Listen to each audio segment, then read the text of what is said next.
ओ साहेब, महिलांसाठी योजना काढली, पण एवढ्या अटी घातल्यात साहेब की सक्की बहीण आहे का सावत्र बहीण आहे त्या अटी वाचून हेच कळायला मार्ग नाही. इतका छळ असतो का? अहो, हातावर पोट आहेत लोकांची.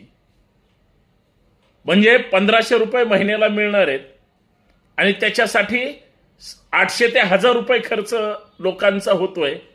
एजंट सुळसुळाट उठलाय, तलाठी 50 रुपये घेतल्याशिवाय दाखलाच देत नाही.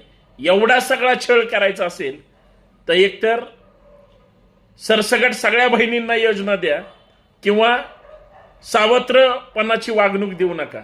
बस, माझं कुटुंब, माझी जबाबदारी ऐकलं होतं.